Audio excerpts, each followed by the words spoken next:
Hello, everyone. Welcome to Full of Paranormal BS. My name is Jess, and I'm a skeptic. I'm Colin, and I'm a believer. And since that last vacation spot was a bust, Colin said we're now going on a nice, relaxing cruise. Technically, it's not a cruise because it's been docked since 1967, but it is on a ship. Oh, no. Hear me out. It has an amazing history. Yeah? What kind of history? Well, it has a history of being super haunted. That sounds fun, right? Not really. Did I mention it has a pool? Ooh, that's promising. But it's strange and has ghosts. Okay, I see where this is going. Join us, I guess, as we climb aboard the RMS Queen Mary, where I won't push Colin overboard into icy cold water, even though I really want to. Now let's turn on this spirit box thing so we can chill to the sweet tunes of overbearing static noises.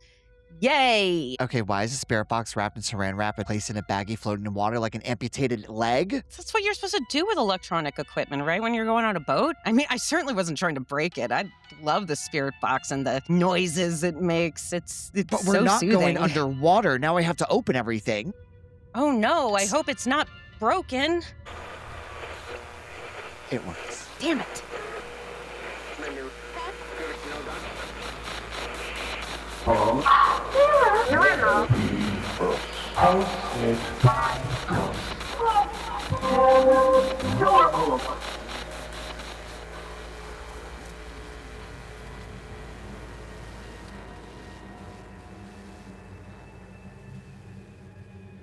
Launched in 1934, the RMS Queen Mary was designed as a symbol of luxury and engineering, carrying passengers across the Atlantic during the golden age of ocean travel. Celebrities, politicians, and thousands of travelers once walked its decks.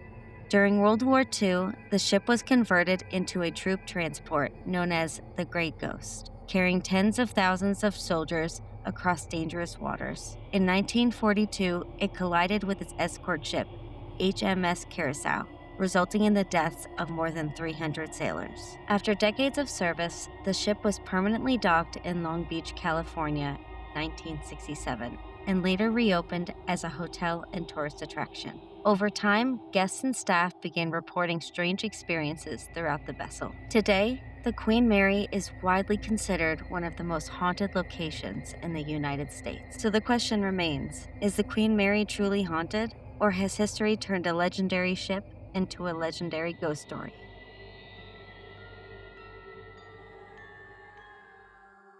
Alrighty, Jess, Colin, how are we feeling? I'm feeling good. I'm very excited. Feeling ready. All right, ready for the first question? Aye, aye, Captain. Over 300 sailors died when the RMS Queen Mary collided with the HMS Curacoa and didn't stop to aid the victims due to wartime protocol. Could tragedy of this scale plausibly leave an imprint or amplify haunting claims? Yes, I will go ahead and state what is to me very much the obvious. There are so many stories of people hearing things down where the accident had actually happened. For example, Marine engineer John Smith, he was one of the very first people to work aboard the Queen Mary after its docking in 1967. There were several times over a 2-month period where he heard these strange noises where there should have been silence. Is claimed to have heard like metal tearing, water rushing, men screaming. He described it as a physical tear in the hull. He also claimed that when he went to go look, he could hear water rushing, and yet there was nothing at all. And then back in 1991, William Roll, who is a parapsychologist who has this really long history of doing all sorts of stuff and working with tons of people. If you're not sure who William Roll is, go look him up. I have a little history. But anyway, he actually went on board to do an investigation, and he had a whole bunch of psychics on board. They have claimed to have no knowledge of what happened with the RMS Queen Mary. And I kind of actually really believe this because back then it was 1991. There wasn't internet available. They didn't really go and research any of this. But there was one psychic who kind of hit the nail on the head, and she said she felt the ship almost move like it hit something. There was a bump in the hull is the way she described it. And then she said she got an overwhelming feeling of being very afraid, and she says she could hear water coming in as well. There are tons of other stories. Nicole Strickland's book, Haunted Queen of the Seas, where people have come from all over to stay on the Queen Mary, and they have heard disembodied screams from the hull. They have heard what sounds like crashing sounds from the hull. So, yeah, I definitely firmly believe that due to this terrible accident with the Curacao, that it's definitely left an imprint aboard the Queen Mary. So, okay, so you're going with the stone tape, like residual Yes. haunting theory, Yeah. right? Okay, I got opinions about that. Yeah, it doesn't make sense to me. Even if I believed in hauntings, it doesn't make sense that the Queen Mary would be haunted with this when it didn't even happen on the ship. I mean, there's no measurable evidence that suggests emotional events leave like physical imprints. Yeah, the whole idea of residual energy is just a paranormal theory with no scientific mechanism. Yeah. There's no evidence that really backs it up. And I looked, like I really did look, but it doesn't make sense to me because large scale tragedies happen all over the world, battlefields, shipwrecks, disasters. If that's the case, if this stone tape theory is correct, why do only some of those things become haunted and not all of them? So if Yeah. this residual imprint thing was, just based on science, if it was an actual real thing, why is it only happening in some and not others? That's my question. It's a very interesting theory. When it comes to the stone tape theory, I personally feel that, us as human beings, we are beings of energy and we leave a lot of things behind, especially in high volume kind of areas when there's a lot of energy being expressed and put out there, and it leaves this imprint upon things. And to me, there's plenty of reports of it. Is there necessarily a science behind it? Not really. I'll be the first to say that. But I don't know. I just honestly feel I think everyone, in a sense, having their own experiences with having some sort of imprint or residual, it's just kind of out there. I will say, researching this horrible tragedy, one of the things that annoyed me the most was that nobody could get the numbers straight. And I might be splitting hairs here because the difference of the numbers is very minuscule, but it bothered me that I could not find the exact numbers, because you got US Ghost Adventures says, 329 died and that there were Mm. 430 on board. And um, PBS SoCal said that 338 died and 439 were on board. And then BuzzFeed Unsolved said 331 died and again 430 were on board. And then Wikipedia says 337 people died and doesn't even say how many was on board. So I wish we could get our numbers straight about it. Mm. I don't know why that bothers me so I much. I went through the same thing with my research. I will agree with Mhm. you. I kind of went through a lot of numbers as opposed to research online. I just kind of went through what I was reading via books that I had picked up, kind of seeing what they had said. Everybody says something different. It was always a little different. And to Yeah. me, I think that obviously the Curacao they knew how many were on board and they Mhm. also knew how many survived. So why that number is not consistent throughout time, I don't have an answer, Yeah. unfortunately. Yeah, I know. But yeah, I kind of agree with you. It was a little annoying. But yeah, regardless, I don't think I agree with the stone tape theory. The if I was going to believe in a haunting, the idea of there just being an actual spirit there from somebody who actually died on board is, even though I don't believe that, is still way more believable to me than like, oh, these aren't actual spirits. They're the echo of spirits. Their And memories, yeah. yeah, they're memories of spirits. And I don't know why that's a lot harder for me for my skeptical brain to grasp than Yeah. a person passed here and now their spirit resides here.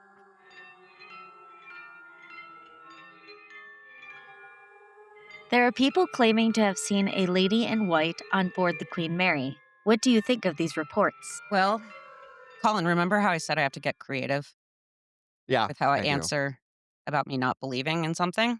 I wrote a song for this one. You ready? Oh. Oh, Mm-hmm. I'm ready. Ready? Okay. I need a beat. Give me a beat. I think it's bullshit. I really think it's bullshit. I think it's bullshit. I really think it's bullshit. Okay, so let me explain why I think it's bullshit. Okay. First of all, That was good, by the way. I love how a lady in white always just pops up in every freaking haunted place. There's always a lady in white. Like, okay, that's an exaggeration. There's not always a lady in white, but when it comes to this particular lady in white on board Queen Mary, I don't believe in it at all. There's literally nobody they've been able to identify her as. They have theories, but they have a bunch of theories of who it could be. They they had rumors that suggested she was a passenger during World War II or the wife of a British officer who might have unalived herself after learning of her husband's death.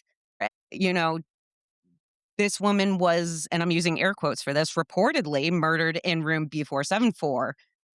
And some people have said, oh, she could be the lady in white. And then there's people who claim there's a spirit called the lost lady who could be the lady in white because she remains silent and peers just out of reach. So already they're using one of the most common ghost archetypes. But one of the things that convinces me that this wasn't a real person is, have you guys heard about something that Queen Mary does? It's called Dark Harbor. No, I've not heard of this. Please enlighten me. Okay. Well, it's like a haunted house thing. It's very much like Halloween Horror Nights. Okay. They have original characters that they made for this, and they dress up actors. And Is this on the ship? yeah, this is on the ship. Oh, okay, gotcha. Okay. While I was doing my research, I came across this paranormal shop that they have on the ship, and I love me some macabre shit. So I started browsing, and Mhm. then I was looking through the t-shirts. I saw this t-shirt that said Graceful Gale, and it had a woman on it dressed in white. I was like, what is that? Is that about the lady in white? And it is basically like they kind of gave her, well, they dramatized her story. Okay, this is exactly what it says from the fandom wiki about Graceful Gale. Floating upon a gentle breeze, this gracefully elegant, stunning woman learns all there is to know by simply gazing deeply into your unsuspecting eyes as she attains control of your soul. After years aboard the ship, leading the loves of her life to their unexpected, fleshless graves, Gail is hosting your lovely evening in the RIP lounge. Only in her new gallery will you be able to see Dark Harbor through her eyes. So it's very dramatic, right? It sounded like a toilet paper commercial.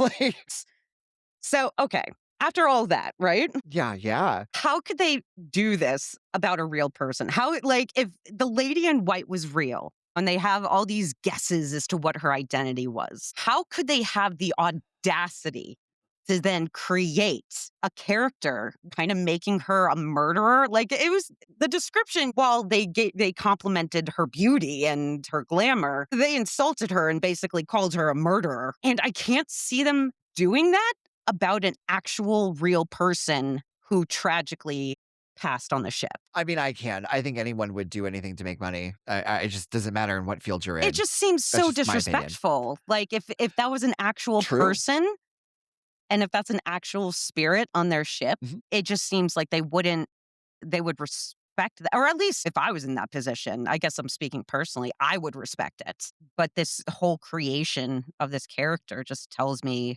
that she doesn't exist.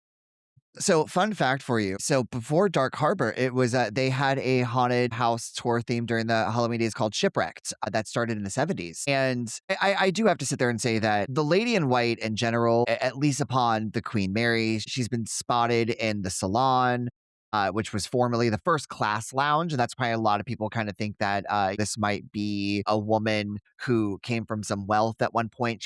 She always has this flowing white gown. She's dancing to unheard music, usually by a piano. Also, people have reported as to hearing a piano playing that almost announces her arrival, so to speak. And I kind of go into this phase because the lady in white, as you stated, is really just, it's like a mantle that is passed down to certain ghosts. We have like Resurrection Mhm. Mary. There are all sorts of areas to where this lady in white mantle has been passed because they don't have any real fact as to who she was or anything such as that.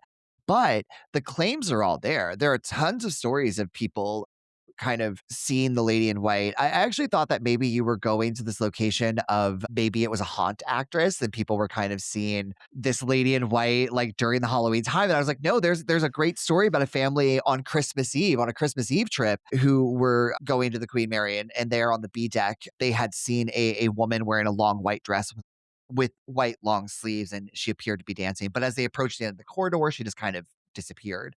And there was nowhere for her to go. I will say that when it comes to the Lady in White and the lore of the Lady in White, there are many ideas, and honestly, far too many for me to go into. But I will leave you with this on the aspect of Lady in White, and it's something that I never really thought of because it's not necessarily something that I necessarily believe in, but it was an idea. It was a theory that was explained. At one point, there was an employee who had witnessed the Lady in White. She traveled out of cabin 444 and glided forward toward the isolation ward area.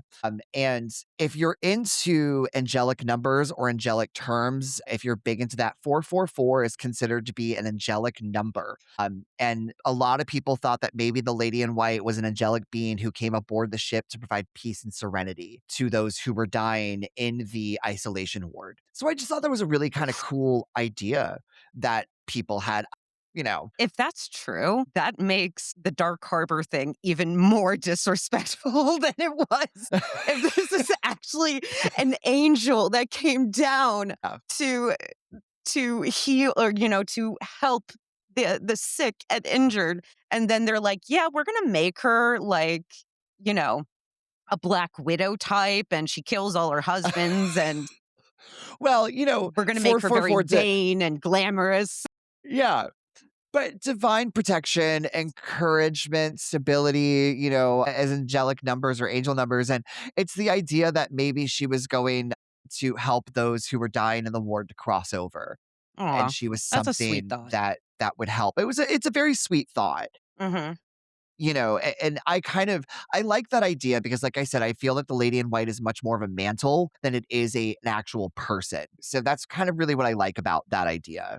But once again, there are so many different versions of the Lady in White of what she could be that it's basically endless.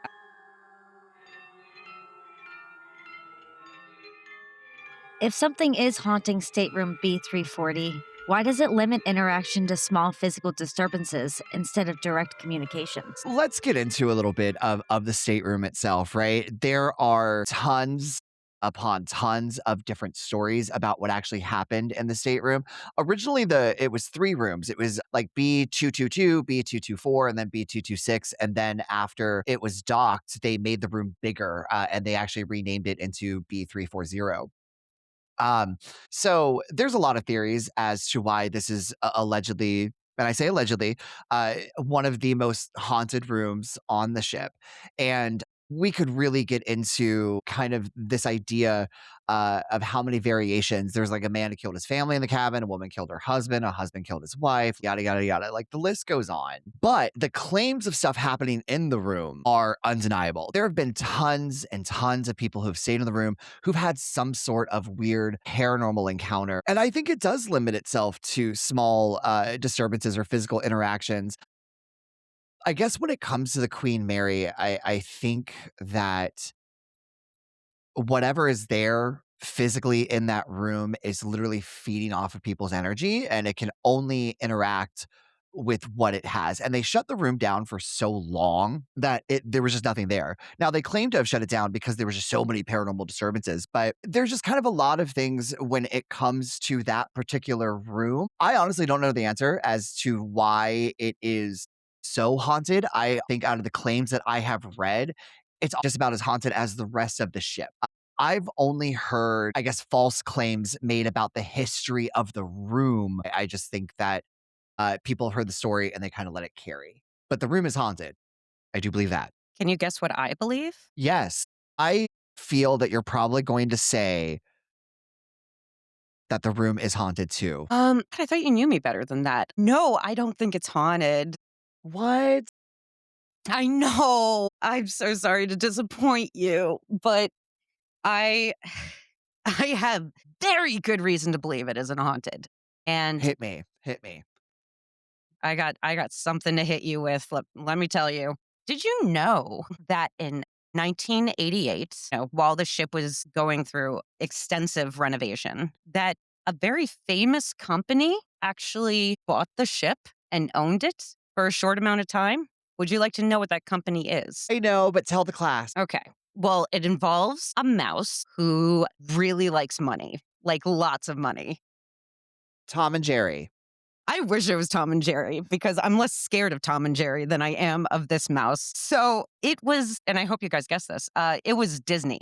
Disney actually bought the RMS Queen Mary because they kind of wanted to make like a Haunted Mansion cruise. And so they created this tour called the Haunted Passages Tour. And apparently they installed special effects to ensure guests had a paranormal experience.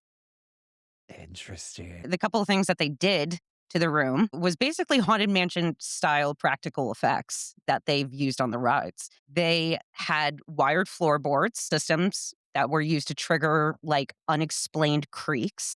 They had plumbing tricks. Faucets were rigged to turn on by themselves on cue. And then they had optical illusions. They had hidden lighting and mirrors were used to make like ghostly figures appear during the tour. So basically, Disney embellished the room B340 very much. You said that it was originally third class cabins. I think that was B222, B224, and B226. And they combined that into a larger suite. And then Nicole Strickland, who you mentioned earlier, in her other book, talks about how Disney cast members actually during that time invented frightening stories Mhm. about the unfinished room to scare off curious guests who were pestering them about why that room was closed. And I think Disney really leaned into the whole existing reputation because they launched that Haunted Passages tour and installed all those special effects and stuff. But who's to say that those things aren't still working today? Those special effects, because I know that after Disney's management ended in 1992, they actually sealed that room off and used it mostly as storage or office space for like nearly 3 decades. They had that Yeah. room closed off after the Haunted Passages tour and after Disney left, because I guess it just didn't work for them. They opened it back up in 2018, and then the Queen Mary itself really embraced the whole legend, and they decorated the room with Ouija boards and tarot Mhm. cards, Yep. and leaning very into the reputation that Disney helped build. So who's to say that the Queen Mary still isn't using those effects or even So, enhance them somehow because they were there. mhm. And I have a question for you. Was it just in B340 that these effects were in? Just that room alone, or were they throughout the entire ship? So I read this article um, that's on sfgate.com. Julie Tremaine, who's a theme parks contributing editor, in Mhm. 2021 came out with an article. In this article titled "How Disney Tried to Turn the Queen Mary into a Haunted Mansion at Sea." And in it, she says one of the tours Disney implemented was called Haunted Passages, which capitalized on the many legends and rumors of mysterious happenings on the boat.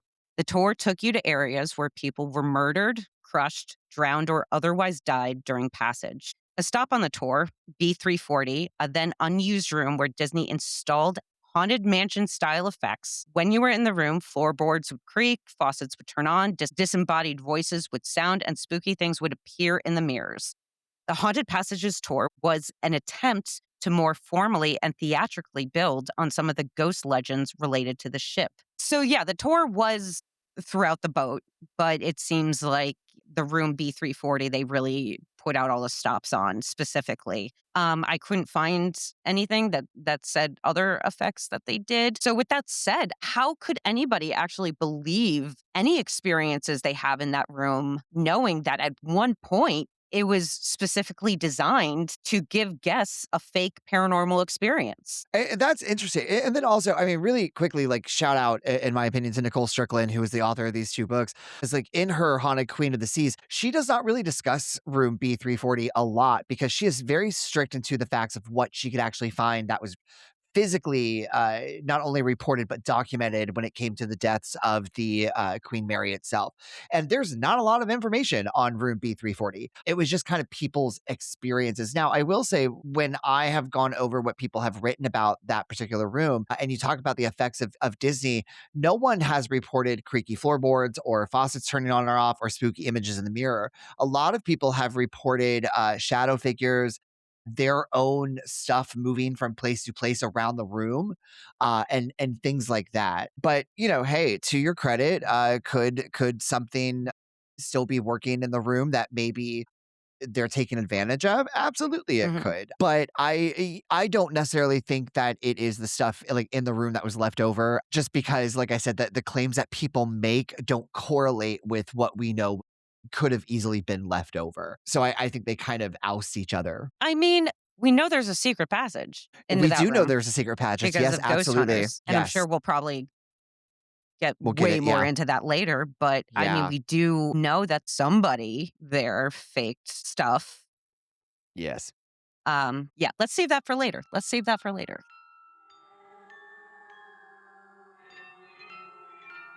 If guests independently describe similar experiences in Stateroom B340 without knowing previous reports, does that change how credible it feels? Hmm. Let me think about that. I don't think anybody going into those rooms doesn't know the previous reports. I think it'd be very difficult for a person to go stay in that room without knowing or finding out some of the history, even on their way to the freaking room. I don't think these independent reports are truly independent. You know, it I can't imagine somebody getting this room because it is more expensive than the other rooms. Almost $500 a night. Yeah, it's very expensive to stay in this room. If you knew you were paying extra for a certain room, wouldn't you want to know why? And I'm pretty sure people book this specific room. Like, I don't think anybody accidentally gets this room. I think it has to be requested. So I don't think anybody since the Disney ownership has stayed there without knowing the stories behind it. To your point, absolutely. Even going on their website, that room is not listed as being able to book. You actually have to go through a different, like a faction on their website to get that room specifically because it is now as a themed room. But I also look at claims from prior to it closing when it was first docked, and there were claims that were made by the staff that they would hear like strange noises coming from the room when no one was in there. They would hear not only strange noises, they would hear voices. There was the whole claim of the bed being made and unmade and all of that. And that was done in the 70s prior to all of it being on the internet and everyone trying to book it as a themed room. So I kind of look at those claims. I wouldn't, in today's world with everything, as you said, I wouldn't necessarily say it was an independently described experience. I would definitely have to go back and look at that and go, okay, well, Well, the room didn't even exist before Disney. It was 3 separate rooms. It wasn't until the and that was '80s during the renovation that they made it the big room, and then Disney bought it, so nobody really had a chance to experience that room. I'm so sorry for interrupting, by the way, oh, you're okay.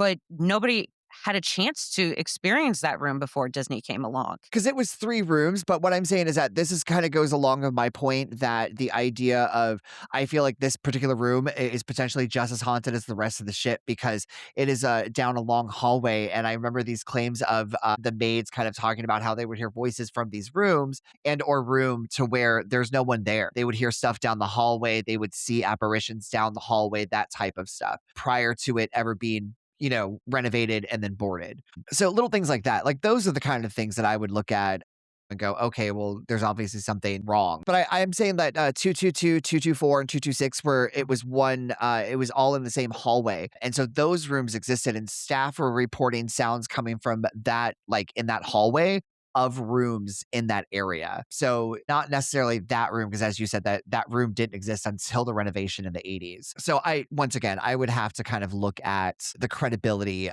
of the staff and all of that from back in the 70s. Those are the only reports that you can take seriously. Anything after Disney, I feel like you can't take those claims seriously.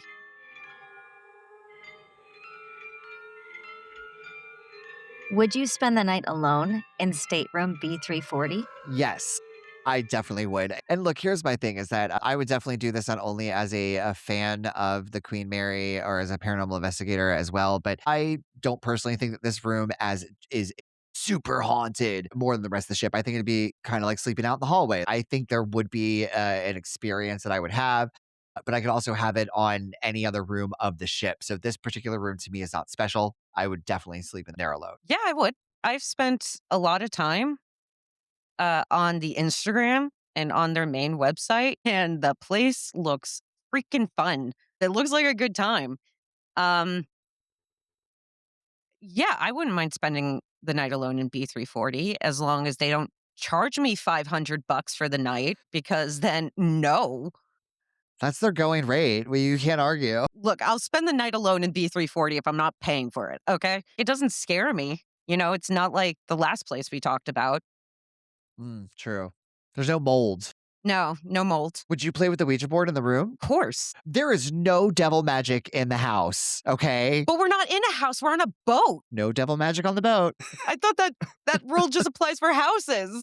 I didn't know boats also counted. Yeah, no. People live on boats. Yeah, but not that boat. I would too. It's okay. Yeah, and the tarot cards. I would play with the tarot cards too. I love tarot cards. The thing I would be most scared to see on the ship is the propeller room Ooh. because I am just really freaked out by huge things submerged underwater. I don't know if there's like an actual phobia, like scientific phobia for that specific thing, but I would feel really uncomfortable and kind of scared just looking at that massive propeller underwater. Like I don't want to say spooky because I don't want to give you the satisfaction to think that I think that it's haunted. It's just the big thing being submerged underwater is spooky to The me. energy but- left behind of people getting like spliced and diced by propellers, maybe? No, I'm not saying that. It's just it's a huge propeller. It is. It Um is. it's oh, oh my goodness. Bree mediator Bree just let me know that it does have a scientific word, and that word is submechanophobia.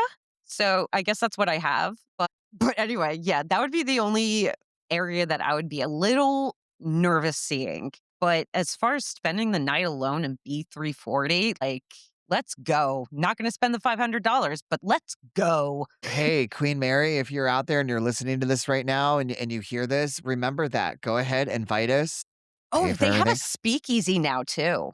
Oh, do they? Look, Yeah, I saw you, they have a speakeasy. Queen Mary, listen, if you want us on board your ship and you can trigger Jess's submechanophobia, we'll be there. Just let us know. Send us an email. Not sure We you got said that right, but close enough. Submechanophobia, okay? No, submechanophobia. Mechanophobia. Is that not what I just said? Submechanophobia? Mechanophobia. I gotcha. Yes. If you want to trigger Jess's mechanophobia. submechanophobia, we'll do it. Just send us the invite and we'll be there.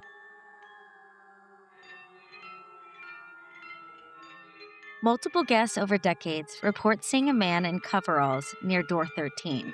Does consistency across time strengthen credibility, or is there another explanation? First, I would like to ask what consistency?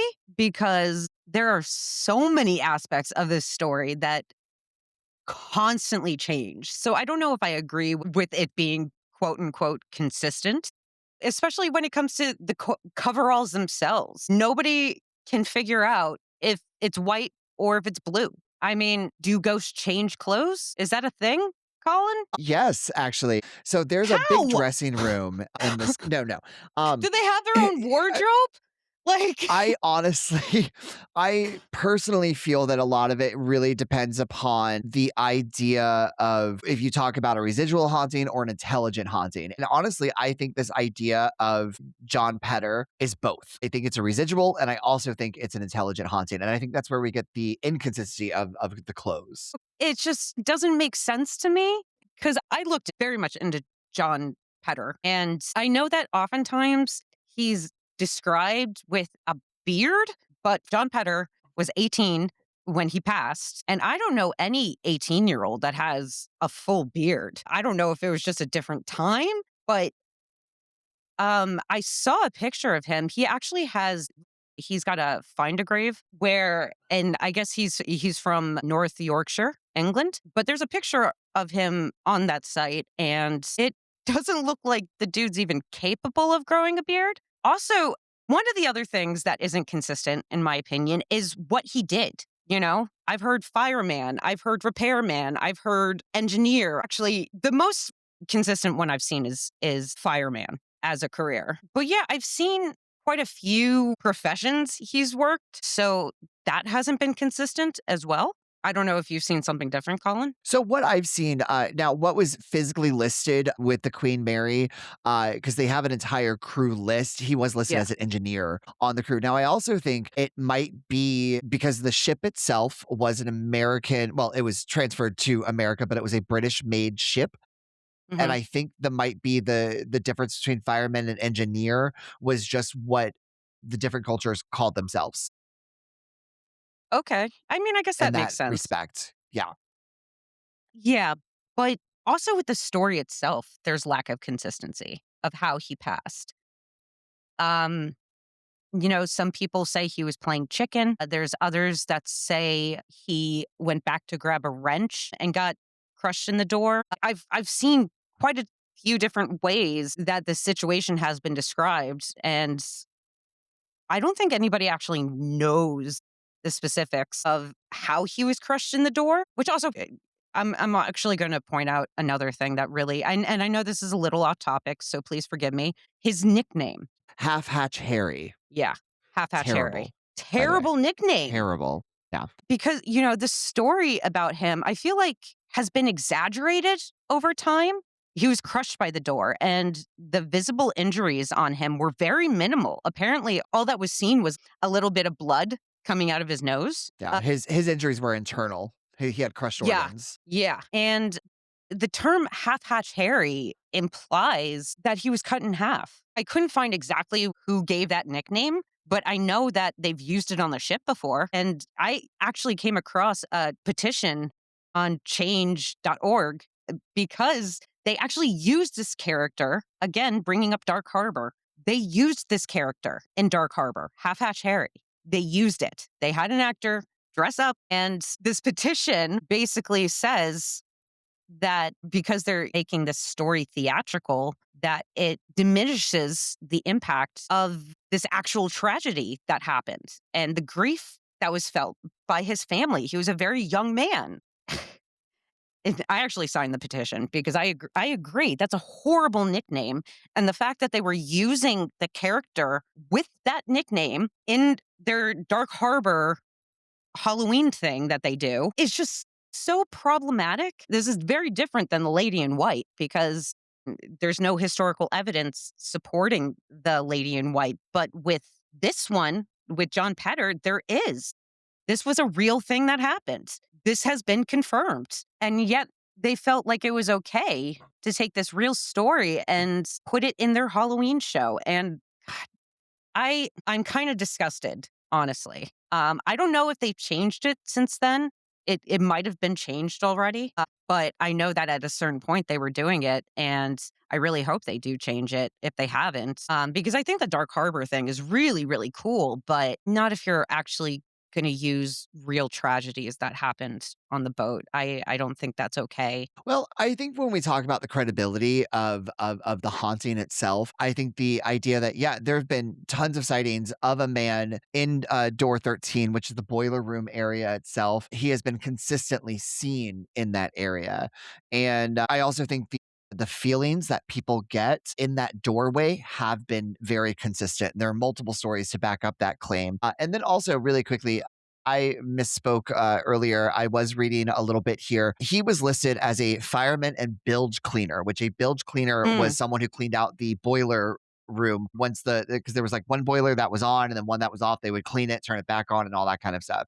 So almost like a chimney okay. sweep. but he did kind of get around to do engineer work. So part of the reason, now you are correct in the idea that a lot of people don't necessarily know exactly what happened because his body wasn't found till 3:55 a.m. And the reason why it was actually found that early in the morning was because they had a dense patch of fog. Mm. And they had put in these watertight doors due to the Titanic, actually, in 1912. There was the Solus Maritime laws that were enacted due to if you hit fog or something along those lines to where you can't see, you have to prepare for imminent collision with a target. And that means all of the watertight doors will close automatically. So there's the idea that maybe he tripped going through because there's a red flashing light that will tell you that this door is closing. And you have roughly about, it depends on the ship, but you have like anywhere between 10 to 30 seconds to actually get across. Before it seals. There, there's all these ideas that people say he tripped, or maybe he had dropped a tool and he went back to get it, and Yeah. then he just didn't have enough time, and all of that. But they had to do their checks, and that is how his body was found. But as you stated it correctly, he just died of internal injuries there on the ship, unfortunately. And he was 18 years old.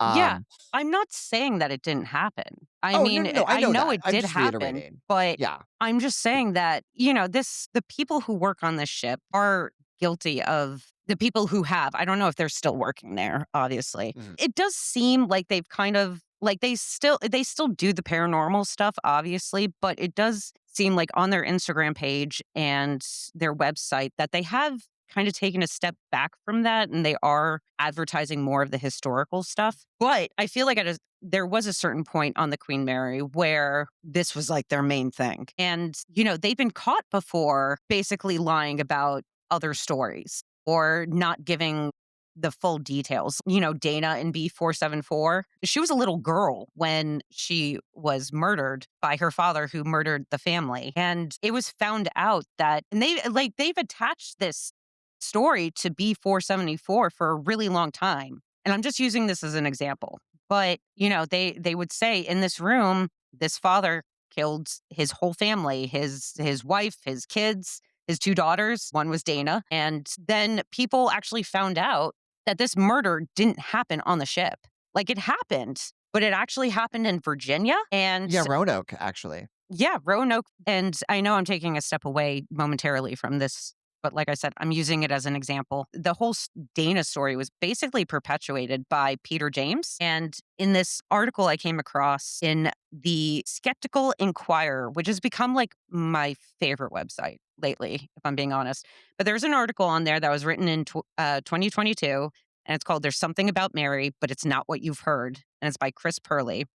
And he says in it, um, that Peter James got some details right, that a man did strangle his wife and their two daughters before taking his own life, but says it didn't happen on the Queen Mary. And the only relation this has to the Queen Mary is that the wife who was murdered, her mother was on the ship. She had been visiting family from England and she received news of the event by telegraph on the ship. It didn't happen on the ship, but that's what so many people of the Queen Mary did for a while, is say this did happen on the ship, and there is this little girl ghost named Dana. If they're capable of doing that, and, they took a real story and they embellished it to make it sound like this horrific thing happened on the ship when it actually didn't, and that the spirit of this little girl who was actually murdered was on the ship and she's not. What's going to stop them from doing that about John Petter, which is also another factual story, like it's another actual thing that happened. He was an actual victim of this horrible happenstance. And if they could do that about a little girl who wasn't even on the ship and was actually murdered, like what's going to stop them from doing this to John Petter? And I think they did. I think they embellished a lot.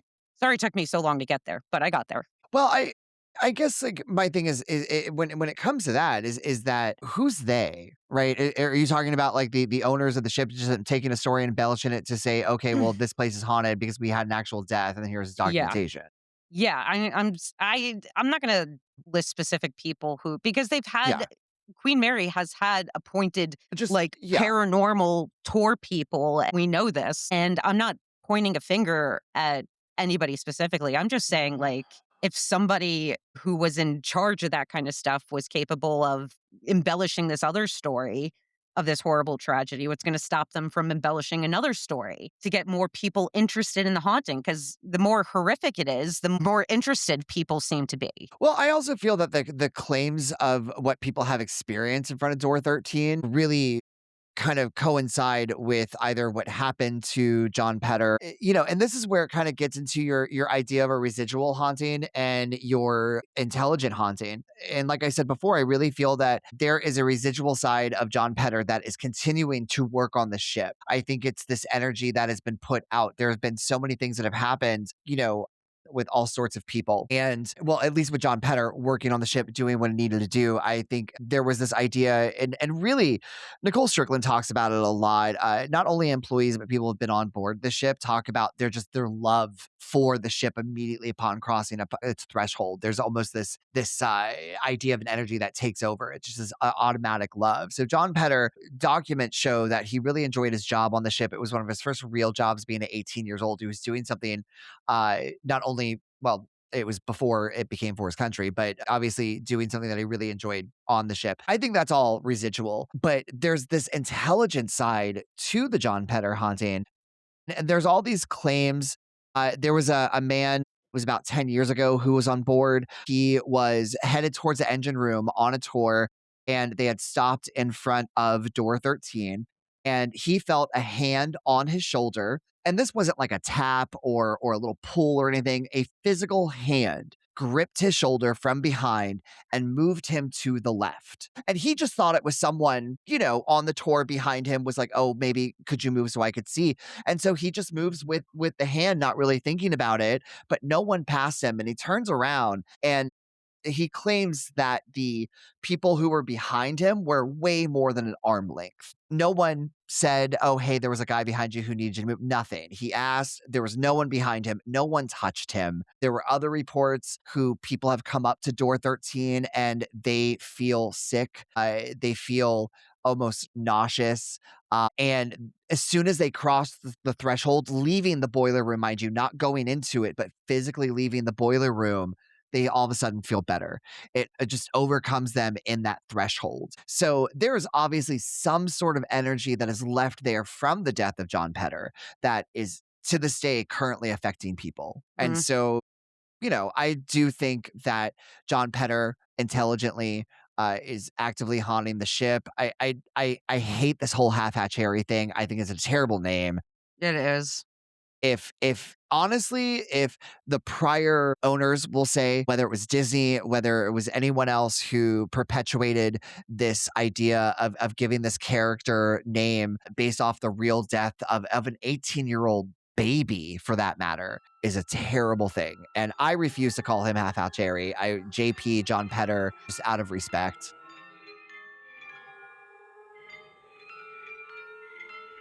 Who or what do you think Jackie is? I think Jackie is your, pun intended, first class idea of an intelligent haunting. So a lot of people surmise that Jackie was a child of a crew member, a child who drowned in the second class pool, but there are no records of a child by the name of Jackie passing away in the area or any area of the ship. But Jackie has been seen as like a 5 or 6 year old. She's one of the most intelligent hauntings of the ship. Normally, if you call out her name, you'll get a lot of EVPs with Jackie. A lot of people have compared their EVPs, and it is the same voice essentially that is usually responding in that area. And one of the things that I found really, really fascinating, something I've never really ever considered, and it was brought up by Nicole Strickland, and it's the idea that Jackie is not necessarily the spirit of a deceased person, but it is actually the persona or the personality of the ship itself. The fact that there are so many things that have happened on board the ship, kind of manifesting its own energy, and it is the mannerisms and the personality and the physical embodiment. There have been a lot of similarities almost between Jackie, the spirit, and that of the ship. There's a femininity, there's an innocence, there's endurance, sentience. wonder. And so a lot of people kind of feel that Jackie is actually this personification of such a beautiful vessel that has taken the energy that has been left on board and created something. It's not anything I've really considered before. And I kind of think it's a very fascinating idea to run with. Then why isn't her name Mary? Good question. I don't have that answer. I don't know where the name Jackie actually came from, but it's what she's Peter responded to. James. Peter Okay. James. Peter James, who was a psychic in 1991, had a quote unquote conversation with Jackie and is viewed as like one of the biggest pieces of evidence about her. Like they had like a 10-minute conversation. I listened to it. I was only able to find it on TikTok, this video of them having this Okay. conversation. And it does sound, like where they do it, it's very echoey in the part. And it does sound like a kid, but he keeps saying like the kid is saying these specific things, but it doesn't sound to me like that's what the kid is actually saying. It does sound like a child, but it sounds like a child that could have just been around and their voice was just echoing like that, in my opinion. So, like you said, there's no records of Jackie. And I know you're talking about her just being this, Nicole Strickland said that she was say it again. She was a A sentient energy or personification of the ship herself created. yeah, I don't know if I buy that. It's like Beauty and the Beast. I Yeah, I think Peter James, because after this conversation with Jackie, he shot to stardom for his TV show Sightings. It's literally the I thing that love like that show. launched him to fame and also significantly boosted the ship's profile as a tourist attraction. Also, the footage has never been subjected to like independent scientific analysis, like audiovisual analysis that can confirm that voice as being disembodied. It's another story added for the sake of the Queen Mary's paranormal reputation, in my opinion. They even named the spirit shop I talked about earlier. They named it Jackie's Spirit Shop. So they took that and they freaking ran with it, even though there was nothing historical that actually confirmed this. It was just this Yes. this conversation where you see him talking down this hall where there's a lot of echo coming from. You never see what's behind. I can't even tell in the pool where he was exactly. And then you have skeptics like Joe Nickel. Have you ever heard of him? No, I haven't. He's freaking great, man. I mean, from my end, he's great. Yeah, yeah, yeah. Sure. Your aspiration. Yeah, he's very blunt. I read an article he wrote that's posted on Center for Inquiry, and the article's called Ghosts of the Queen Mary, Nickeliferous Review. And it was posted in 2014. But yeah, basically in it, he states that he describes the hauntings as hustles driven by the profit motives of psychics and the ship's management. Yeah, so he talks about Peter James, and I guess he did not like Peter James. He says James, we are told, incessantly roamed the historic RMS Queen Mary, docked at Long Beach, California, and was responsible for no scientific evidence of existing spirits of the dead. Science, in fact, has never authenticated a single ghost. Some people, I conclude, have gone aboard without bringing along their critical thinking faculty, and some have been hustled by the power of suggestion put forth by psychics like Peter James. Others have been victims of more elaborate deceptions. So basically, he has a very pointed opinion when it comes to psychics like Peter James and the stories that have developed on the ship over time. I mean, I wouldn't go as far as like describing them as hustles, but in a way, Do like the I don't think hustle. he's wrong. Do the hustle. Do the ghost Do, hustle. do, do, do, do, do, do, do. So yeah, I when it comes to Jackie, I kind of tend to agree with Joe Nickel in this regard. It does seem like especially when you dive into when Jackie came around, it wasn't an old story like John Petter or, the Curacao. It wasn't like an old timey story that was told over years. Like she just came about in 1991? Well, that's not necessarily true though, because there have been reports of a little girl being seen in the pool area that fits the description of Jackie prior to 1991. They just didn't know what to call her. They didn't have a name. They didn't have anything. There was also a whole bunch of giggles that were always heard around the pool area of that of a child. But I think when we sit there and say, okay, well, we have a skeptic who wrote a kind of a damning article, about a proclaimed psychic, Peter James. I don't necessarily look at that. I look at all these claims of hundreds of other people who are not self-proclaimed skeptics or psychics who have had a report of seeing or hearing something in or around this area that they have attributed to a little girl.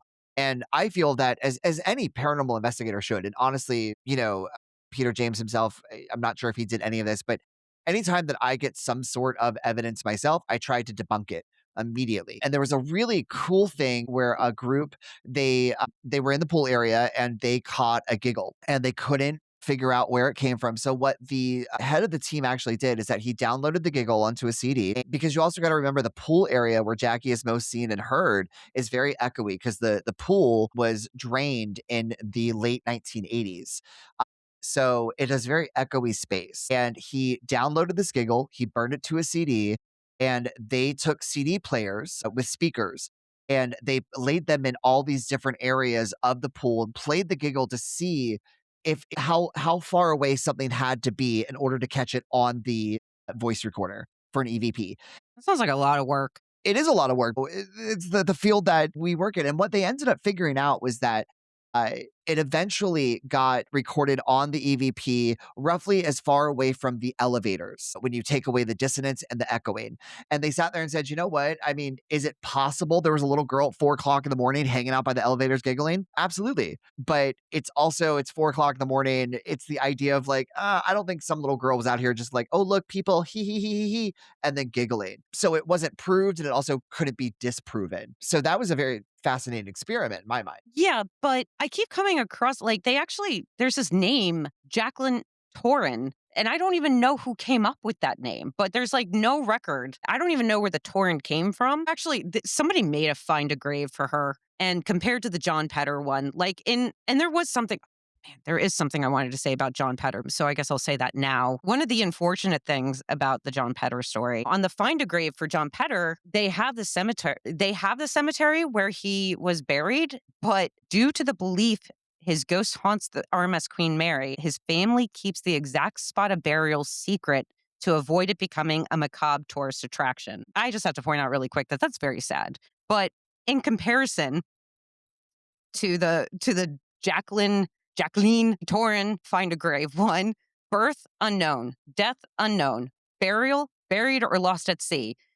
She was around 5 or 6 years old when she drowned in the second class swimming pool on the Queen Mary after 1947, but before the 1950s. She had a friend called Sarah who either drowned in the pool in 1949 or was murdered in the first class changing rooms. This is on the find a grave thing. And in comparison to John Poole, like all that info is given, except for the exact location of his grave because his family wants to keep that private and they have good reason to.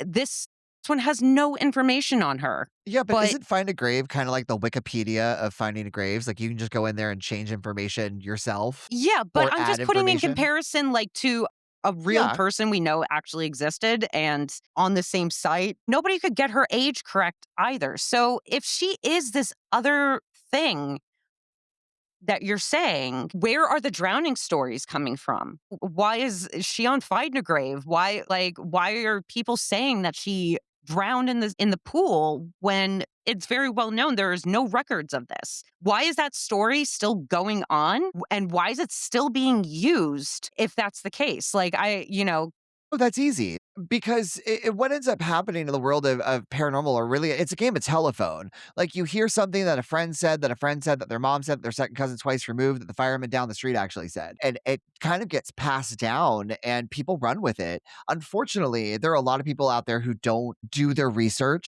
I hate to say, who go in depth as you and I do. But there are people out there who do go as much and as far in depth. But unfortunately, we can't stop perpetuating the idea of who or what Jackie is, if but we know for a fact that no one named Jackie or Jacqueline actually died on the ship or drowned on the ship under that name.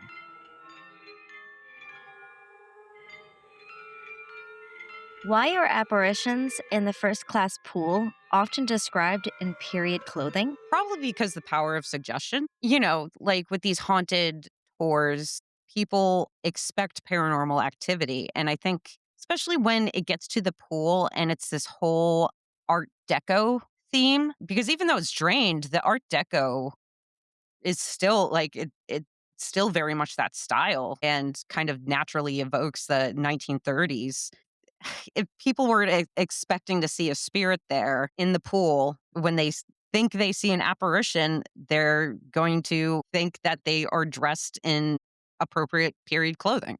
But again, there was, I think, like 47 to 57 deaths were officially recorded during the ship's active service during 1936 to 1936 to 1967. None of those deaths occurred in the pool areas. There was no Jackie. There was no woman who passed wearing her 1930s, you know, bathing suit. Uh, so I don't know. I just think it's probably it's the power of suggestion and the haunted attraction given joined with the fabricated backstories that keep popping up and everything. That's what people wanted to see in the pool, so that's what they saw. I love the idea of the power of suggestion, actually. But I think that this idea of they're in this period clothing, I just think it turns more to my point of a residual haunting. There were some really cool stories, especially in and around the pool room. And one of the things that a guest who had encountered something had said to the employees, she had said, I believe your ship is a special place where the souls who long to relive their happiest moments still have that place to go to. I am thrilled and humbled that they chose to allow me to come into their world. And I find that fascinating because when we have this idea of a residual haunting, it's not only memory that is being played. People believe that they spent so many great moments upon this beautiful ship that when they have passed on, they want to come back to it. They want to relive that moment of diving into this gorgeous pool, of having this Art Deco staterooms and reliving that as their spiritual forms. There was a really cool story of one of the employees who was in a dressing room. She just had this feeling that there was something behind her, and she turned around and there was a young girl in a bathing suit. Now, she didn't sit there and say it was a 1930s bathing suit or anything, but and she had said that this energy looked at her and said, "You're not my father," and then walked away. And then the apparition faded into nothing. That was my Harry Potter Hermione moment. Thank you. In and around the pool room, it was a very special place that was located on the ship that people just loved to be around. And as we were watching the Unsolved Mysteries, there were two employees had reported hearing a giggling in the room and then seeing wet footprints, walk across the pool Mm. area, right? I have heard people ask, like, if the pool is dry because it was drained in the late 80s and this episode aired in 1991, are the footprints like actually wet? And once again, it bleeds into my idea of being residual because I have not seen any reports of anyone like testing the water or like touching the wet footprints. I think it's all just a memory of these people enjoying their moments upon something that they loved, which was swimming in the pool and getting out. And this energy is left behind as a residual haunting. Mm. You're not my father. So, okay, so you brought up the wet footprints, right? Yes. Have you ever heard of the Ghosts and Legends tour that they used to do on this ship? Do you know that they used to do special effects in this tour, including projected footprints that appeared to walk and then disappear? Yeah, from this website, um, sterling.rmplc.co.uk, uh, dot slash lots of other things. It says in 1995, the RMS Foundation, in what would have been a great step toward the ship's restoration and preservation, announced their intention to restore the pool for hotel guest use and build an exercise area in the adjacent and gutted Turkish bath area. Unfortunately, this was never acted upon. Instead, in the year 2000, they installed the Ghosts and Legends tour. One side of the pool's tank was fitted with equipment that fills it with fog, while the area around the tank on the sea deck level was littered with lighting and special effects equipment. And they actually had a picture on the site that showed some of the equipment that was used during these tours. Like, and this kind of goes back to the whole Disney thing too. Once you know it's been fabricated once, what's going to make you think it's not going to be fabricated again? There's all this evidence that they keep creating these experiences. Well, cool, like very cool. I have nothing against the experiences themselves, but it makes it very difficult to trust any paranormal evidence you get because while they've been transparent about some things, being special effects and staged, who knows if there's other things that they're just not telling people. Yeah. No, and I would have to see some sort of program or something because I cannot fathomably believe that they are not transparent with showing the special effects of it.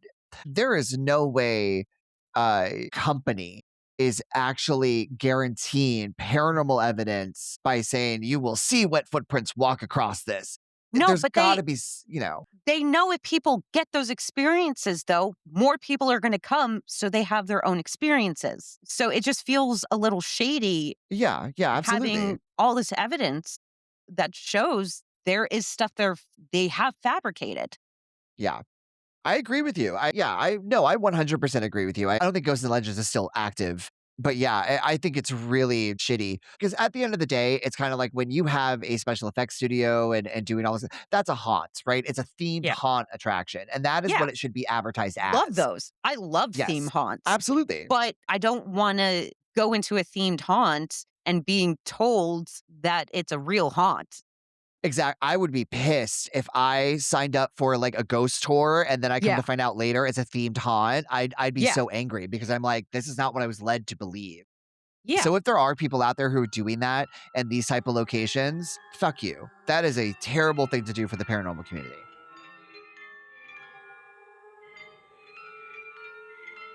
What are your thoughts on the rumored vortex? I do feel that a vortex potentially exists inside the Queen Mary, and that is because of all the things that have happened on board the Queen Mary.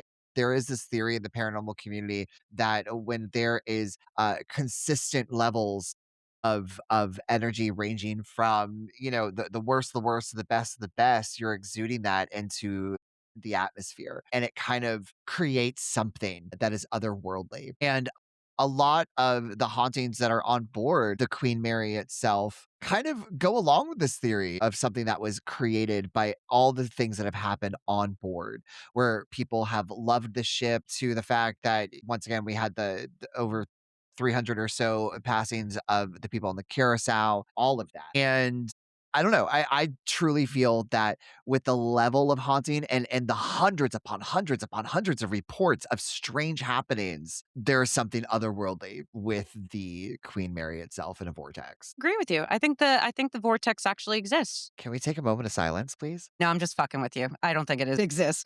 Um, I I'm thought sorry, that was was that mean? real. Like, that was like legit. I The amount of conviction that you said that with, I was like, "Sweet, this is awesome." Never Yeah, mind. sorry. I got you. You did, you did. No, of course I don't believe there's a vortex. Of course I don't believe there's a vortex. First of all, okay, so I know there's like 2 reported areas, maybe 3. I know sometimes people say the vortex is in B340. Most of the times I hear it said that it's in the first class swimming pool changing rooms and the boiler room.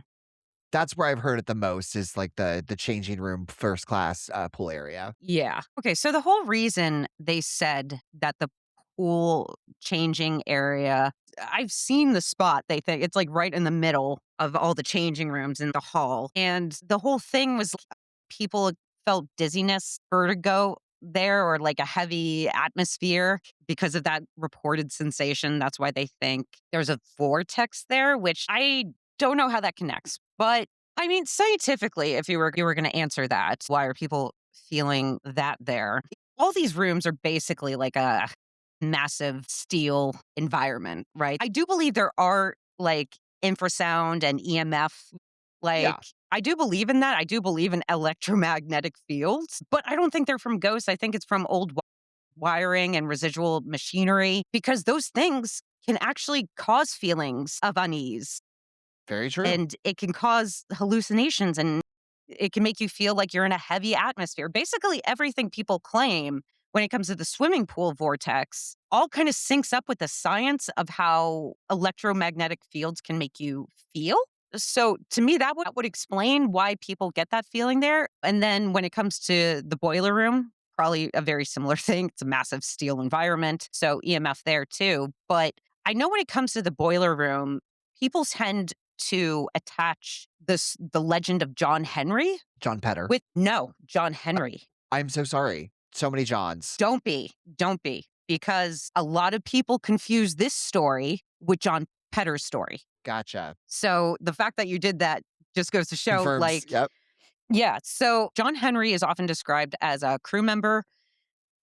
Again, very much like John Petter, possibly a fireman or boiler room worker who died or was murdered aboard the ship, though some legends suggest his body was found during the ship's construction in 1934. But when it comes to that one, I think there was a lot of psychic influence. And I don't mean that in a supernatural sense. I mean that in a person sense, because most details that have come out about John Henry come from these like psychic reveals rather than historical research. And it feels like another narrative that was designed to make the tours more theatrical and memorable. Yeah. So unlike Petter, there is no historical facts behind it. And this story has been kind of perpetuated by psychics like Peter James, but also a familiar person that I believe we saw her on the Ghost Hunter special. So on this website, the VV Daily Press, there's this article called Queen Mary Haunts, and it's by Veronica Hill,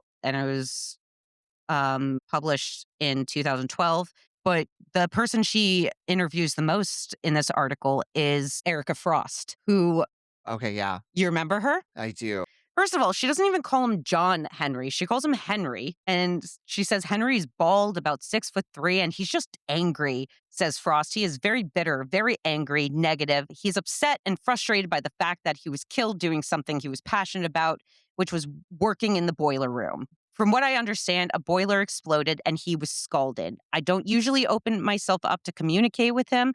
I try to focus more on the positive side of things, but it is a bit of an adrenaline rush when he comes around. So yeah, that was Erica Frost, who we know used to work, I don't know if she still does, on the ship. And she was the Queen Mary ghost guide. At least that's what she was described on Ghost Hunters. Nowhere else did anybody mention this story about the boiler exploding and how he was scalded. That was the only place that I found that information. The whole story feels fabricated about John Henry, if I'm being honest. And I know that's the main tool they use when it comes to trying to convince people that there's a vortex. Also, in the boiler room. I've also seen reports of people saying, oh, there's a vortex in B340 too, but those were very inconsistent.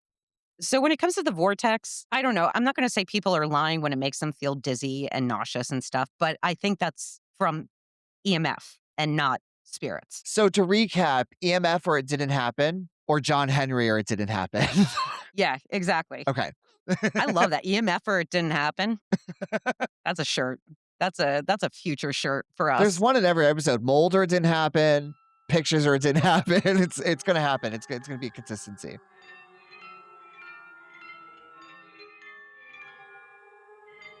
Can the Queen Mary's history of close calls be explained by luck alone, or is there another force involved? I honestly feel that with everything the Queen Mary has gone through, there's some other force involved with it. And if you look at everything she's been through, in 1942, when she actually uh, was going on to one of her first adventures, so to speak. She had access of like 8,000 people on board. She was charting them across the sea. And this was actually the very first time that Bassett, who ended up becoming their captain for war, in World War II, right before he got to the ship, there was a report of two German submarines that were actually there to take it out. And because of a broadcast that was sent, they retreated.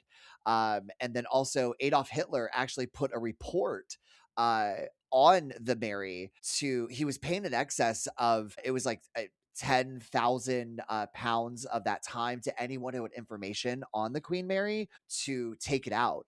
There was another moment in all of its wartime, the 6 years that it was at war.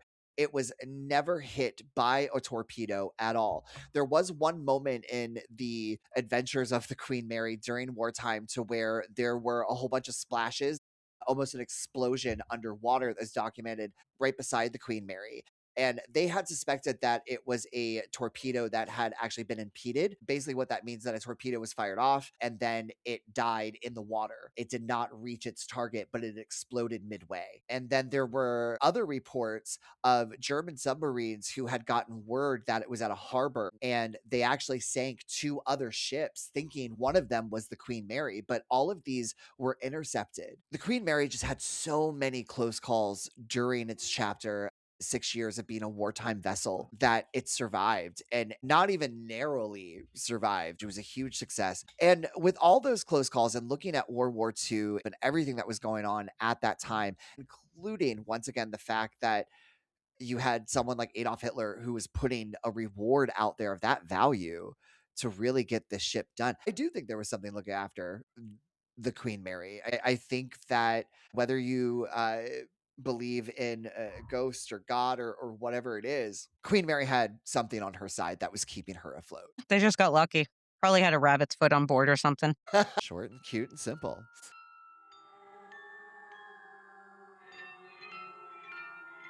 After watching various investigations of the ship, did it make the Queen Mary feel more haunted, less haunted, or unchanged? And why? So I watched quite a few things. Actually, Colin and I watched quite a few things together. We watched BuzzFeed Unsolved investigate the Queen Mary. We watched the Ghost Hunters episode. We watched Sam and Colby in their really early days. And I know we watched, it wasn't really an investigation, but we watched. Unsolved Mysteries with Robert Stack. Right. But I'm going to start with the BuzzFeed Unsolved one. Is that okay? Good choice. Okay. First of all, I love Ryan and Shane. I know they're not on BuzzFeed Unsolved anymore. They have Watcher, their new channel that they do ghost files on. But when they did the Queen Mary, it was back in their BuzzFeed Unsolved days. Big fans. Big fans. Love Shane. Oh my goodness. Love his skeptic brain and sense of humor. I love it. And this was a fun little investigation. I wouldn't say it's their best one.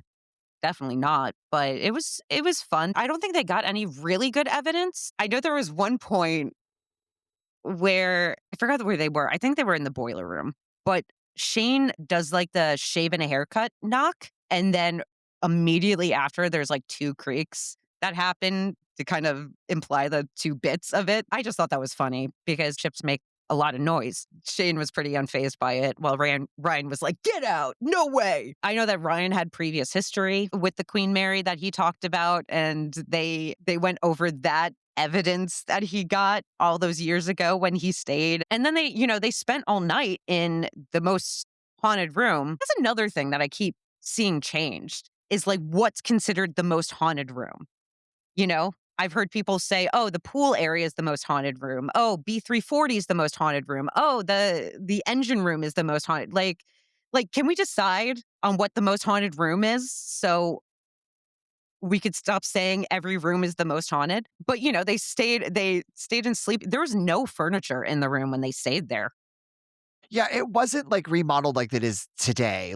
No, it was completely It was empty. it was bare. Yeah. Yeah, they had sleeping bags, but nothing happened. It's a fun watch. It definitely is. You get a lot of information about the ship and the different paranormal stories that are around. But as far as evidence, I don't think they've really got any. Yeah, I agree with you. I think when you were talking about the shave and haircut 2 bits, to me, it was the timing, right? I mean, if there was a knock sound or 2 knock sound, like 10 minutes later, it'd be like, "Okay, well, the ship is kinda moving, whatever it is." But the fact that it was immediate after, to me, is very interesting and kind of telling. I do think with Ryan, one, he gets scared a little easily because he's had, a prior experience on the ship and watching some of their other material. I think Ryan is one of those people that really feels kind of what's going on or what's happening around him. And in the paranormal community, that is really hard to convey with your evidence, because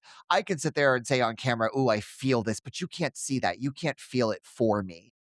Mm. So, I think that is rather hard to put out there, especially in the world of skeptics and believers, because once again, I know how I'm feeling in the moment. And if I'm in a dark location, if I've had a prior experience, my heebie jeebies are going to be a little bit on alert. I do say that in the paranormal world, that our body is our biggest tool. So use it. But you talk about his former experience, right? Ryan's former experience on the ship. He said he was 17 years old when he first went on the Queen Mary. He said he got repeatedly poked in the face. And he says when he woke up to confront the person that was sharing the bed with him, he found him asleep. His back was to him and he didn't feel him shift or moved or roll over quickly. He didn't say that the back was to, he just said he found them asleep. Okay, maybe it's my assumption. Okay.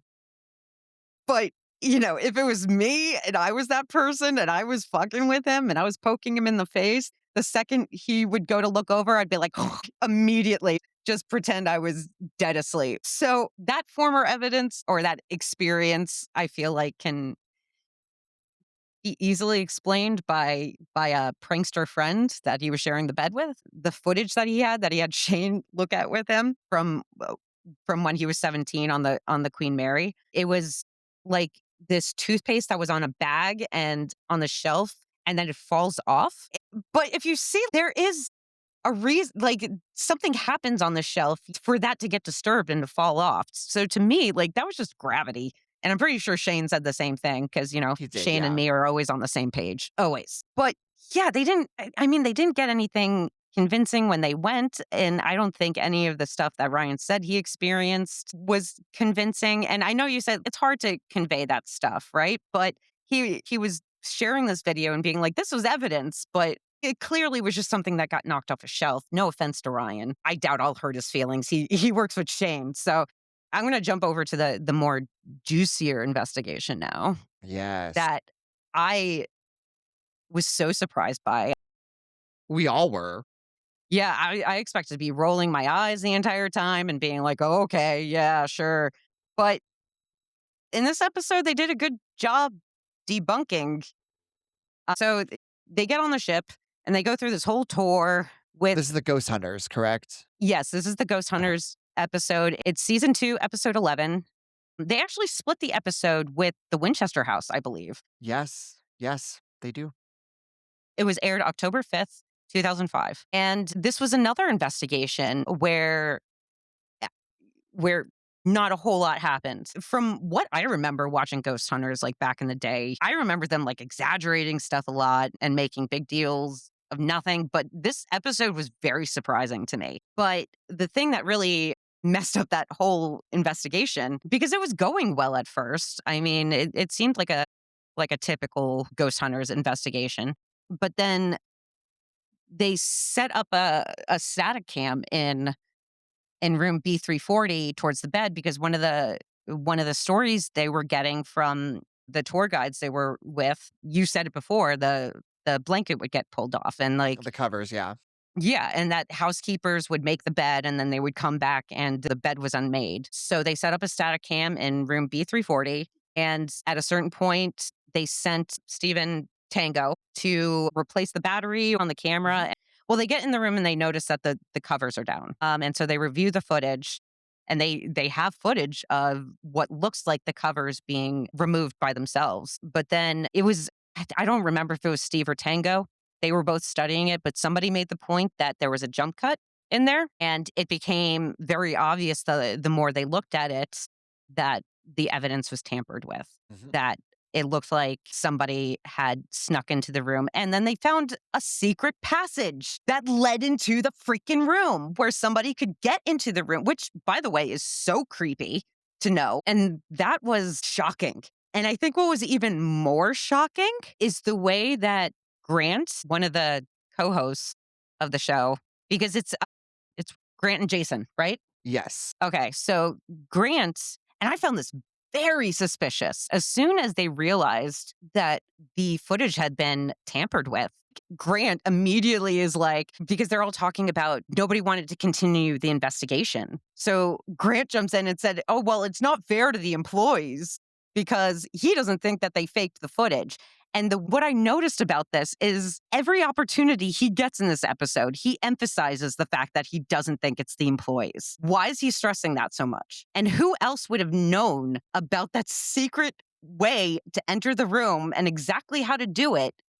Like, and it pissed me off because they do the whole, like, the findings thing where they meet with the people who called them in, and instead of, like, calling them out on something that they clearly did, that somebody clearly did, like, I don't think a random freaking guest did that shit. What motive would a guest have to Yeah. do that?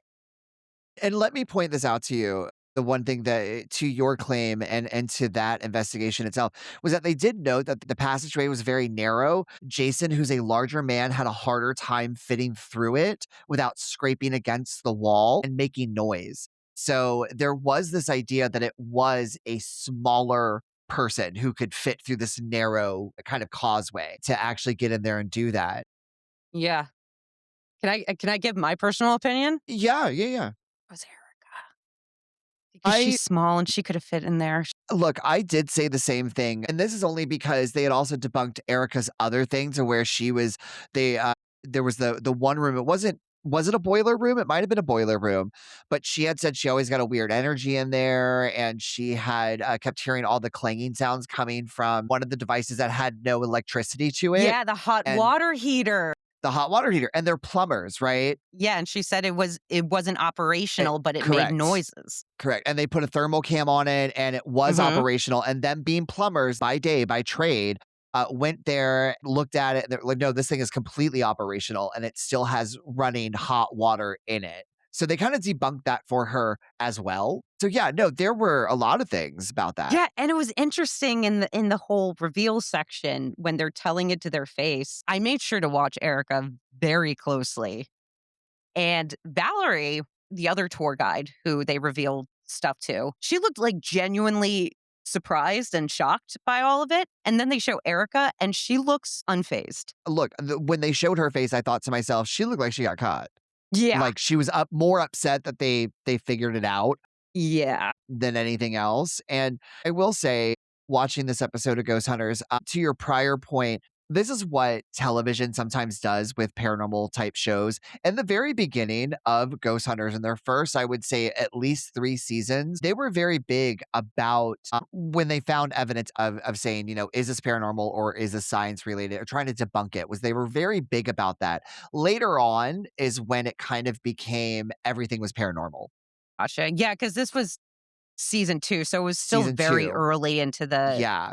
the Yeah. show. I just think that's ratings. I think that's just television in general. But the episode was very interesting. And also, let me just say to people like Jason Hawes and all of that, thank you for actually putting this type of evidence out there to say that this was debunked. Like, this was Yeah. something that, because they didn't have to show any of that. I don't think they blamed the right people, but, at least they Yeah. showed it. I personally watched this episode on YouTube. YouTube. And of course, I went right to the comments because I love comments. And yeah, there was people in the comments being like, "What? It was so them. It was so them who did it. Oh, why didn't they call them out?" It's funny because I don't know if like Grant was just trying to save face, because like I said, he emphasized it quite a few times that he doesn't think it was the employees. He mentions it 3 or 4 times that the employees weren't responsible for that. And, like, the fact that he jumped on that train so hard and then, like, kept pitching it over and over, "Oh, it wasn't the employees, it wasn't the employees," made me think it was the employees more. So, I think it had the opposite effect of what he was actually trying to do. But, yeah, I feel like this investigation was really damning. Now, he did say during the reveal that he had an interesting night in the sense that they were all going to sleep. There was I believe it was like a piece of paper or something along those lines that kind of like jumped out of where it was. Because they stayed there. They stayed in Yes, different they stayed the night. rooms, and when they got up the next day, of course, they didn't capture any of it, but, yeah, there was apparently things. I remember Grant being like, the light clicked off by Yeah. itself, and he heard a click, so he went to the light and just clicked it back on, implying that it wasn't a loss of power. It was like physically somebody turning off the light. But Yeah. of course, it wasn't captured. They got some cool readings. They also talked about the vortex there in the pool area, the Hmm. dressing room, and they had kind of stated a little bit of what you were stating earlier with the idea of the EMF and how you are in this narrow space and the Yeah. idea that to get vertigo in that kind of a space on a ship that is not moving, mind you, your brain can still play tricks with you, which I did find interesting in that idea of kind of giving you this vertigo feeling. Once again, they didn't really capture a whole bunch. I do not feel, at least in this circumstance, that it made it feel more haunted because I felt like they really Yeah. focused on the damning evidence of that someone came in and had moved this blanket Yeah. and because it goes back to your point being that when it was a haunt and it wasn't established as one and people are thinking these are real experiences, that if they have one, how do they know the difference? I Yeah. think that once they realized that this was played with on purpose because they're a famous ghost team with their own television show,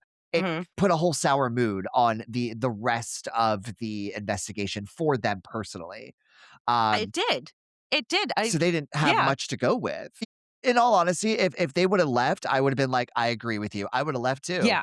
That No, it was Grant 100%. that convinced everybody to stay, but even though they did try to continue the investigation, the whole thing felt tainted afterward, and It did. they gave that energy. Like, they gave that energy when you're watching it, and then they try to go to, I believe, the engine room or something, and they try to do an EVP in the engine room, which is, like, the loudest place on the whole freaking ship, of all places to do an EVP, and, they said, "Yeah, it was all the EVP we did was contaminated with regular ship noises." They sat in the theater. They sat in the theater for a while because the back when Disney owned it, there were live Disney shows. I'm not sure if they were Disney shows, but there were like Yeah, live shows that were done that were produced by the Disney. Royal Theater. I don't think it's there Yeah, anymore. it's not.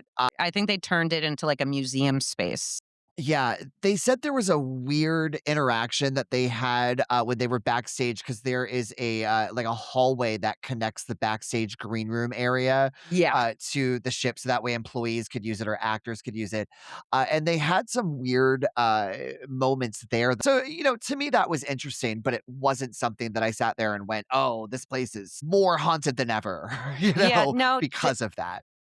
neither of the investigations I watched, and I guess I should include the Sam and Colby one, but that video, frankly, was a little. They had Sam and Colby had later videos, more recent videos, but, Mhm.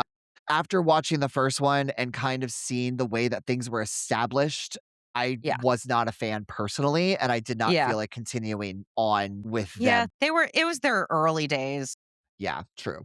but yeah, none of the investigations I watched changed my opinion at all on this I mean, the haunting. Unsolved Mysteries for me, I mean, that is just Was it the dramatic recreation? it Do you was. remember the one with the like, The where. woman on the escalator? No, no, no, Sorry. no, the server, how she actually was in. That's what got me, was, like, how the people telling the stories were actually In the reenactments, yeah, in the yeah. reenactments. That tickled me to no end.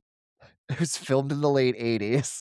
It was so obvious these people weren't actors. They tried, but Well, of course they weren't actors. They were the ones telling the story. Like, it was their story. Like, those were real employees. Like, the people being interviewed were real employees. Gives it more credibility. does it? It But just it just made it funny and a little bit cringe for me. I I enjoyed hearing their stories just because, like, for me, I don't want to necessarily say that it made it feel more haunted or less haunted or anything like that, but their stories were stuff that I was not finding necessarily in books, because they were employees, and you just, I don't know, it was something very creative. There was the story of the one lady who was kind of taking, I guess there was an escalator that had gone up to a higher floor, because she wasn't on the steps, remember? And like the alleged John Petter popped up behind her. Like, she never heard him walking up behind her or anything like that. She turned around and this guy's like on her shoulder. I don't remember And this story. I was probably too busy laughing. it was kind of a funny moment because they showed the camera, in front of her and there's no one there. And then she turns to the left and he's right there and she like jumps. And I jumped too. Oh my Like, gosh. like, why is this dude sniffing my neck? Yeah. None of the videos I watched, none of the investigation. I should probably, because I know there's a lot out there. I'm not trying to say that, no investigations happen that have evidence. I'm just saying the ones I watched didn't really have any evidence. They didn't really get Yeah. much. And the best evidence that was caught was completely fake. So, yeah, my opinion is unchanged. I stand with Shane Madej. I agree with you. My opinion is very much unchanged in this. I definitely think that the Queen Mary is haunted, and nothing really added by watching these investigations.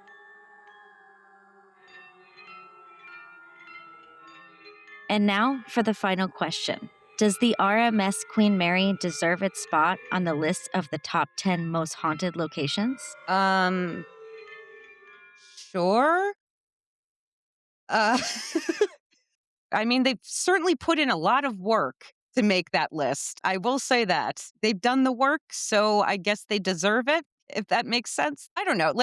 I find the Queen Mary very intriguing. Maybe it belongs on the list of top 10 most interesting ships that, was once a luxury cruise and then, a transport ship. Yeah, it belongs on that list of that kind of those kind of ships. I would love to go sometime. I know I've said some things about how they've formally handled themselves, but still I would love to go. Sure. They belong on the list of top 10 most haunted locations, even though I don't believe in haunted locations. I do think they deserve to be on the list, not only due to its historical content of all the things that have happened on board the ship, but all of these stories that have, and I'm not going to go into the stories of what was perpetuated by Disney or other haunt attractions that took control of the ship during certain times, but of just people who have visited the ship for 1 to 2 to 3 nights and their stories of what have happened that they have contacted people and put in writing. All these paranormal investigators who have been there and encountered things. And then also, I've been obsessed with the RMS Queen Mary for a very long time. You have a little bit of a history, don't you? I do. I have a little history with the RMS Queen Mary. And this is how I'm going to age myself. When I was younger, it was right when the internet was first coming out. So the internet came out like the mid 90s. I ended up getting it like 97, 98. I remember that my parents got a computer. And back in those days, besides your dial up, you got like a disc in the mail of AOL, like 60 minutes of free internet or whatnot. And it also came with a little phone book. It was like yellow pages of really cool websites to go. And one of them was the Queen Mary. And they had these, I believe it was 6 cameras that you could watch at any time of the day or night, and see if you find something ghostly or see something on their camera feeds. And I was obsessed with watching it It's fun. constantly. How old were I you? loved it. I was probably about 14.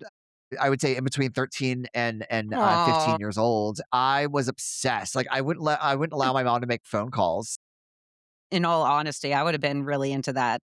And here's the thing is that looking back at it, for all I know, they could have been like just static, like one feed looped cameras. Mhm. But I would go into this and I mean, actually, no, I know they weren't that because there were still tours going on and you could see people walk around and stuff. But there was also like another feed to where people were commenting on things they saw and like time stamping what time they saw it. And I loved reading all of it, and I loved just watching these cameras. I know there was one, it was in their hotspots. So it was like the boiler room. I don't know if Rum was in B340 or not, but I feel like I would see things watching them, and I get so excited. So yeah, I've been obsessed with the Queen Mary for a long time. I do think it deserves its spot on the list of top 10 most haunted locations. Once again, it just the history of the location, everything that has happened on board, and with the amount of physical sightings, the amount of EVPs, and the mountain of evidence that comes with the place, I definitely think it's on that list for good reason.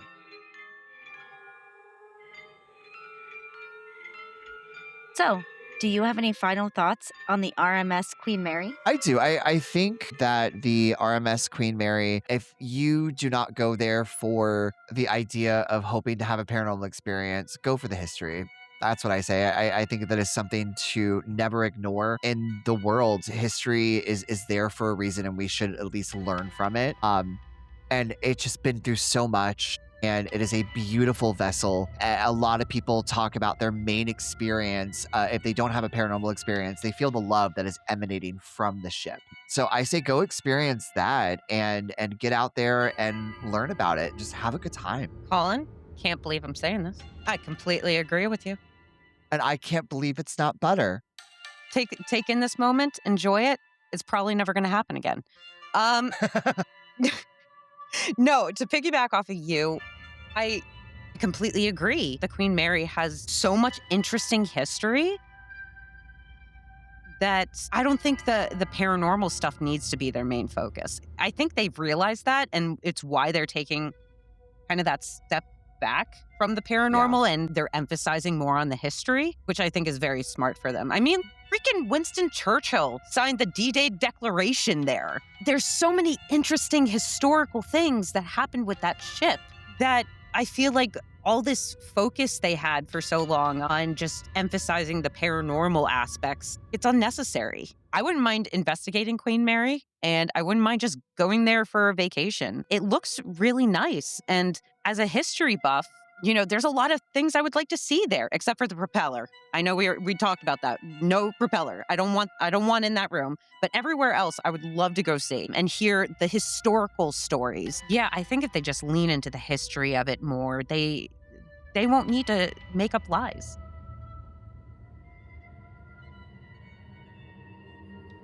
And that brings us to the end of our voyage aboard the Queen Mary. But the mystery is far from settled. Now we want to hear from you. Are you standing with the skeptic, the believer? Or are you somewhere in between, still deciding what might be wandering those decks after dark? Send us your thoughts, theories, and your own believer or skeptic stories at paranormalbspodcast@gmail.com. Because sometimes the strangest stories aren't the ones you hear. They're the ones that happen to you. You can find us on Facebook, Instagram, TikTok, and YouTube. And you can listen wherever you get your podcasts. Until next time, keep an open mind, question everything, and never stop chasing the unexplained.